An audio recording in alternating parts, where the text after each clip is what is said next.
Hi hello welcome back. കുട്ടികൾ school വിട്ട് വരുമ്പോൾ അവരെ ഒന്ന് സന്തോഷിപ്പിക്കാനായിട്ട് ഇന്ന് പെട്ടെന്നൊരു ഐറ്റം ഉണ്ടാക്കിയെടുത്താലോ? എളുപ്പത്തിൽ ഉണ്ടാക്കിയെടുക്കാൻ പറ്റിയൊരു കേക്കാണ് കേട്ടോ. നമ്മുടെ വീട്ടിലുള്ള സ്റ്റീൽ കപ്പിൽ ചെയ്തെടുത്താൽ മതിയാകും. അതിനായിട്ട് നമുക്ക് ആദ്യം ഒരു 3/4 കപ്പോളം പഞ്ചസാര ഒരു മിക്സിയുടെ ജാറിലേക്ക് ഇട്ട് അതിലൊരു 4-5 ഏലക്കയുടെ കുരുവും കൂടെ ചേർത്തിട്ട് നന്നായിട്ട് പൊടിച്ചെടുക്കാവുന്നതാണ്. നിങ്ങൾക്ക് പഞ്ചസാര വേണ്ടെങ്കിൽ ശർക്കര പൊടി ചേർത്താലും മതിയാകും കേട്ടോ. പഞ്ചസാര പൊടിച്ച് മാറ്റി വെച്ചിട്ടുണ്ട്. ഇനി 1 കപ്പ് ഗോതമ്പ് പൊടി ഒരു ബൗളിലേക്ക് ഇട്ട് കൊടുക്കുക. മൈദയല്ല, ഗോതമ്പ് പൊടിയാണ്.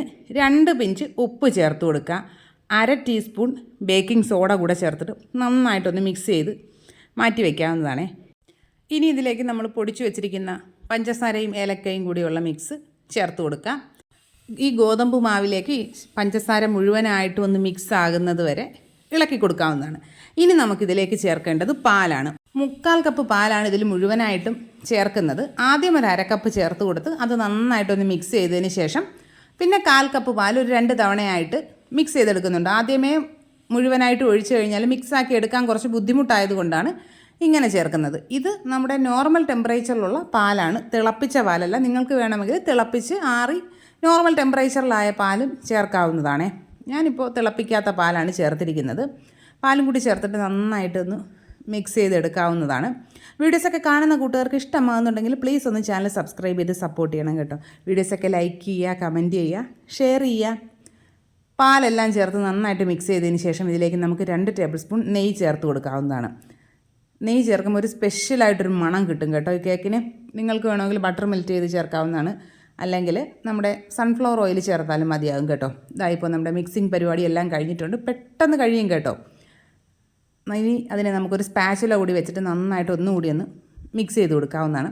ഇനി നമ്മളിപ്പോൾ കേക്ക് കുക്ക് ചെയ്യാൻ പോകുന്നത് നമ്മുടെ സാധാരണ വീട്ടിൽ സ്റ്റീൽ ഗ്ലാസ്സുകളുണ്ടല്ലോ, അതിലാണ് ചെയ്യുന്നത്. നിങ്ങൾക്ക് വേണമെങ്കിൽ കേക്ക് ടിന്നിൽ ചെയ്യാം, അല്ലെങ്കിൽ ചെറിയ ചെറിയ ബൗളുകളിൽ ചെയ്യാം. ഞാൻ ഇന്നിപ്പോൾ സ്റ്റീൽ കപ്പിലായിക്കോട്ടെ എന്ന് കരുതി അതിൽ കുറച്ച് നെയ്യ് ഒന്ന് സ്പ്രെഡ് ചെയ്ത് അതിൽ കുറച്ച് ഗോതമ്പ് മാവ് ചേർത്ത് ഒന്ന് ഡസ്റ്റ് ചെയ്തതിന് ശേഷം ബാക്കിയുള്ള പൊടി തട്ടിക്കളയണം കേട്ടോ. ഇനി നമുക്കതിലേക്ക് ഈക്വലായിട്ട് നമ്മുടെ ബാറ്ററിനെ ഒഴിച്ചു കൊടുത്ത് നന്നായിട്ട് ടാപ്പ് ചെയ്യുക. നിങ്ങൾക്ക് എന്തെങ്കിലും നട്ട്സൊക്കെ വേണമെങ്കിൽ ഇതിൽ ചേർക്കാവുന്നതാണ്. പ്രീ ഹീറ്റ് ചെയ്ത് വെച്ചിരിക്കുന്ന പാത്രത്തിലേക്ക് ഒരു തട്ടിറക്കി വെച്ച് കൊടുക്കുക. ഇതിലേക്കാണ് നമുക്കിനി നമ്മുടെ കേക്ക് ബാറ്ററിൻ്റെ ഒഴിച്ച കപ്പുകൾ വെക്കേണ്ടത്.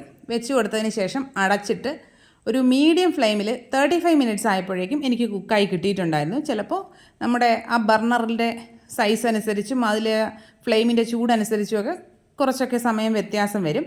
നമ്മളൊരു 30 മിനിറ്റൊക്കെ ആകുമ്പോൾ എന്തായാലും ഒന്ന് ഓപ്പൺ ചെയ്ത് നോക്കുക. എന്നിട്ട് എന്തെങ്കിലും വെച്ചൊന്ന് കുത്തി നോക്കുക.